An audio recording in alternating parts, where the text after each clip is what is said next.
Happy NFL Combine Week, everybody. It's a big week, and we're going to have it all covered here on Chicago Bears Now. 3 big things the Bears could do this week. We're going to tell you coming up on today's show.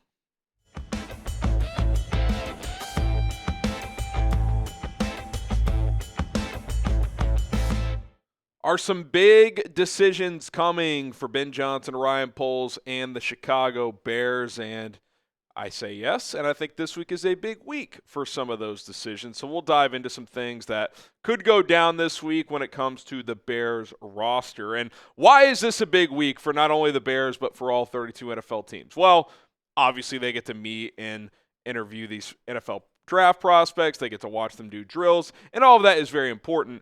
But arguably even more important is every single team outside of a couple, some head coaches and GMs don't go. Sorry, producer Cullen, who covers the Jags. The Jags guys aren't there. But most teams are, and so are agents. So you start to get intel on what free agents are going to cost. You start to discuss with teams about potential trades.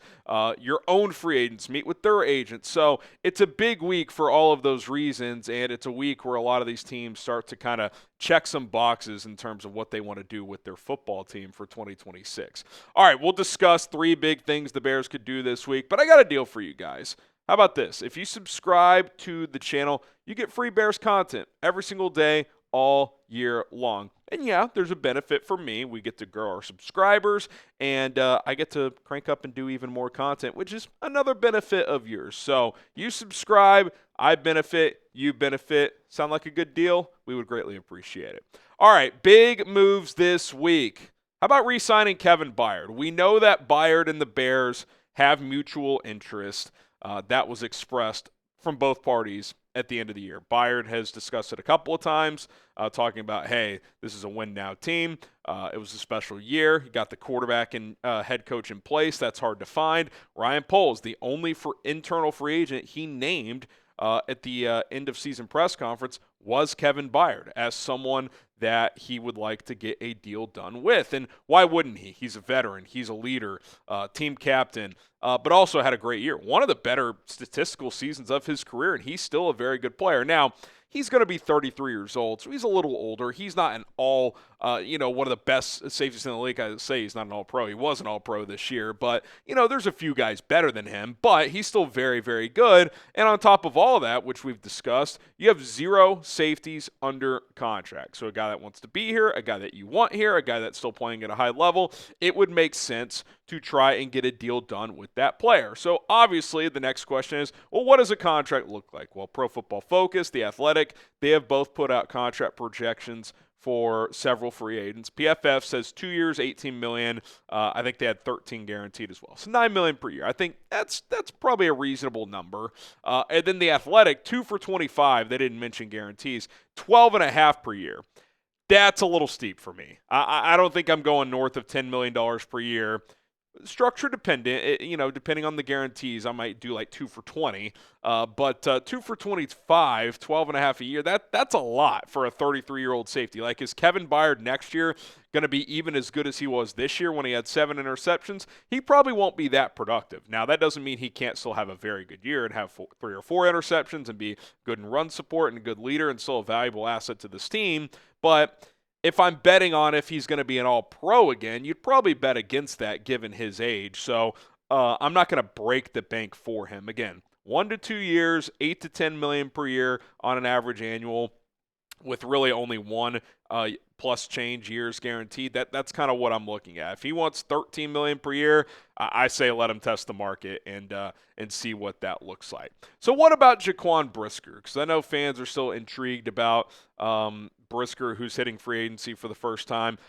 I haven't heard or seen anything publicly about Brisker and the Bears moving forward. I know he would like to stay in Chicago. I think if he had it his way, he would still be here. But I think the Bears are a little concerned, A, about his health long term, and B, about overpaying a guy who's a nice player, but is he ever going to be very good? Like, is he ever going to be an all-pro? Probably not. He's not good enough in coverage on a consistent basis. And yeah, he's good in the line of scrimmage, but in this scheme where you want your DBs to play man coverage a decent amount, I don't know if the Bears view him as a long-term fit. Now, there's other safeties out there. There's actually a lot of, I would say, solid players available. Bryan Cook, Kam Curl, a couple of guys that'll probably get nice contracts. Coby Bryant with Seattle as well. Then you kind of get into that next tier. Alohi Gilman, who's a good coverage player. Nick Cross, Jaylinn Hawkins, who had nice years. Jalen Thompson with Arizona. Jabrill Peppers, more of a vet. Reed Blankenship, and then Tony Jefferson. So you kind of tear down to some lesser caliber players. I could see the Bears bringing in one of those lesser names to pair with Byard or, I guess, Brisker. But, again, I don't think the Brisker thing's very likely. I also think a team could overpay for him, considering how good he played in that playoff game against the Rams. Teams might view him as a young, ascending player still, and he might be, but I think the Bears know him better than anyone, and if they don't re-sign him, I think there's a reason for that. What is the most you'd be willing to give to Kevin Byard, like in terms of money per year?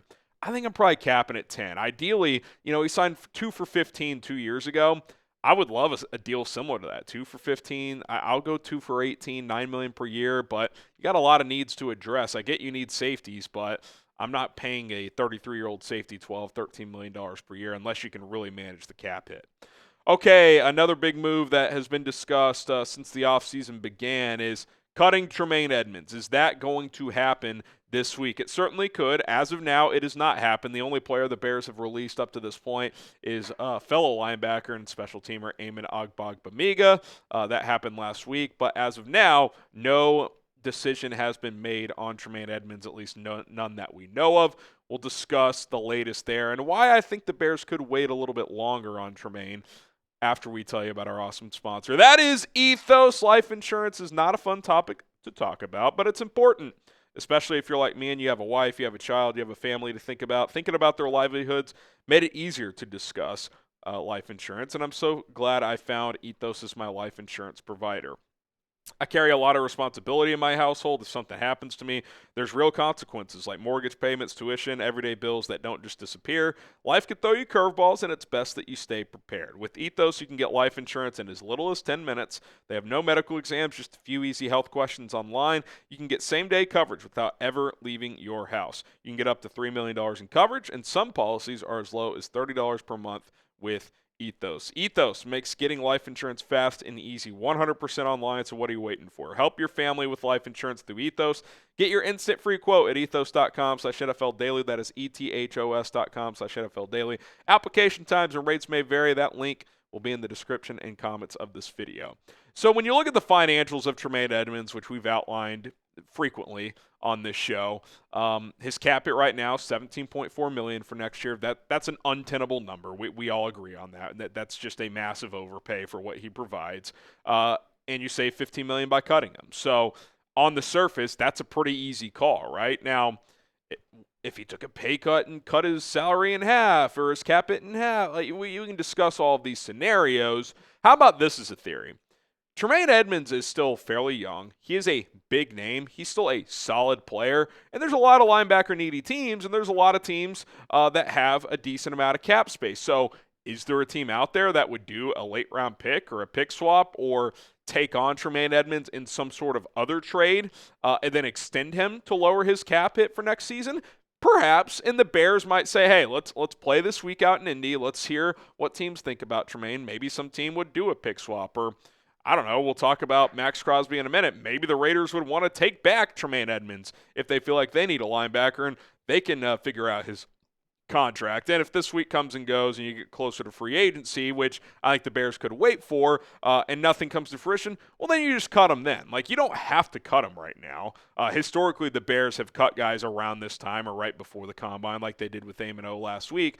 But I would imagine there is still some value and admiration inside that building for Tremaine Edmunds. They gave him a big contract for a reason. So I wouldn't be shocked if they waited closer to free agency. I also wouldn't be shocked if there was a resolution this week.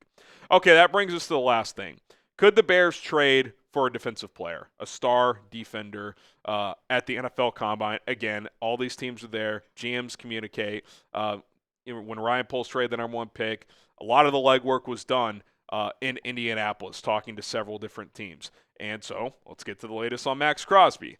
Tom Pelissero this morning, as the NFL Network crew is already in Indianapolis, reporting that it's a big week for Crosby and the Raiders. There's been some communication between the two parties, but there's still a lot to mend up. He's still frustrated at getting shut down last season. He's frustrated at the constant turmoil in Vegas, as his number one priority is to win.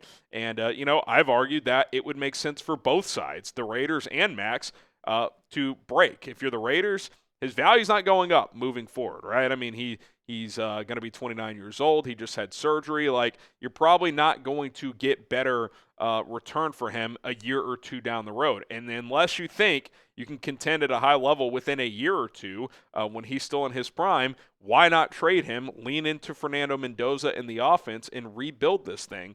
I would say Ryan Poles, at minimum, will talk to John Spytek this week. Now, is he going to offer a trade for Maxx? I don't know. Is Maxx and the Raiders going to come to a solution this week about, hey, trading you is best for everyone? I don't know that either. I'm sure when Spytek talks to the media this week and Clint Kubiak, the Raiders head coach, they'll probably, give very straightforward answer. Yeah, we love Maxx. He's a big part of this thing, and we want him here long term. I'd be shocked if they said anything else. But it's a big week for Crosby and the Raiders, as clearly as of now, there's been no outward like, hey, he's locked and loaded for the Raiders for 2026. It's very still much in the air. Now, other names to monitor this week. We talked with our Giants host Marshall Green about Kayvon Thibodeau as a possibility and maybe a swap for DJ Moore. Minkah Fitzpatrick, that is well documented. The Dolphins are trying to find a trade for him. A.J. Brown, we'll see. The financials are tough there, obviously, for the Bears. They're not going to trade for a receiver, but that's a big name across the NFL to monitor this week and leading up to free agency. And then a Bear to monitor is obviously DJ Moore as well. Who's a team that they could trade him to? Would they include him in a trade for a guy like Maxx Crosby? Could they do a swap for a guy like Kayvon Thibodeau? Those are all questions that we'll find out potentially could be answered this week. But it's, every year it seems like there's one or two big names to watch heading into Indianapolis. And this year, I'd say Maxx Crosby's the headliner, and then Minkah Fitzpatrick is kind of the band that plays before the headliner. Notable name, good player, but he's not going to go for a first-round pick and more like Maxx Crosby probably is. So we'll see what happens. We'll see if the Bears get involved. They could use a Maxx Crosby. They could use a Minkah Fitzpatrick. We know Ryan Poles isn't afraid to get involved in those trade discussions. So I would imagine some of those take place this week if they haven't already. Teams probably arrived last night. So stay tuned. Going to be a fun week in Indianapolis. Chat Sports has boots on the ground, so we will bring you all of the coverage. Will the Bears trade for Maxx Crosby? What do you guys think? Type Y for yes, or you can type N for no. I'd like to see it happen if the cost makes sense, but we'll see if Vegas is willing to play ball. All right, subscribe and join us. We'll be live this afternoon at 4 o'clock Central Time, as always, here on Mondays. So lock us in. We're closing in on 158,000 subscribers, so support the show. We'll see you guys soon. Bear down.